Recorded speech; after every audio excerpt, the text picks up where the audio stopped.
see this 100 rupee note in my hand? Now, a question for the room.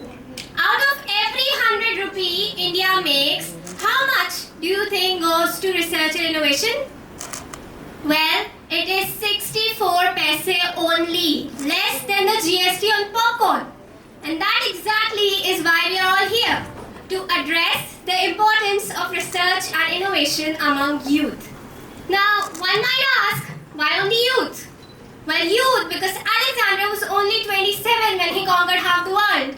Because older people tend to defend what exists. And because we are the only ones crazy enough to ask why not. And this very why is the mother of all researches and innovations. But enough theory, let's be a bit practical. How do these two influence you and me personally? Well, they are of more personal importance to us than we would think, for these decides if we will get jobs or not. Every participant here is either already looking for a job or will be doing so soon. However, the seats themselves are getting fewer and fewer. Speaking of seats, I hope everyone here has played musical chairs. What if I told you we are playing it right now? Let me tell you a story. In a nation called India, every year 8 million youth enter a room to play musical chairs. The chairs are jobs. But while the music plays, another player enters the room. We all know him. He is AI and he takes away the jobs by lakhs. At the end, the only way to safety is to make new chairs. And these new chairs are not to be found lying around. They are to be created through research, through innovation. And with every new chair we create, we contribute to our economy. And not only that, our safety also, I submit, depends on research and innovation. We are surrounded by threats. China, Pakistan, wars. How are we to defend ourselves if not through new techniques? And how are we to build these new techniques if not through research and innovation?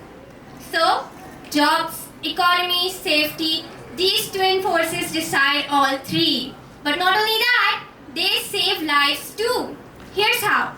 It was the year 1965 and due to a deadly famine, every 2 out of 3 Indians was sleeping hungry.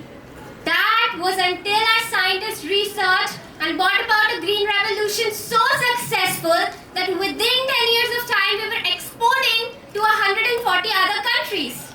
This is the power of research and innovation. In fact, the most powerful device in this room right now is in your pockets. My nanny lives in Bhopal. I miss her. I video call her. In fact, this smartphone, this very innovation, you won't believe, saved at least 14 billion sheets of paper. All this is very good, but what makes our talk here today even more important is the fact that we have problems. Problems that research and innovation might readily have solved, yet they still exist. Allow me now to take you to a world lack of research and innovation has created.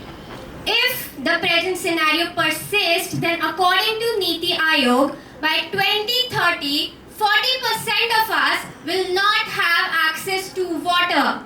The climate change is right in front of our eyes. And right now, as I speak, at least 5 children in India would have lost their lives to waterborne diseases.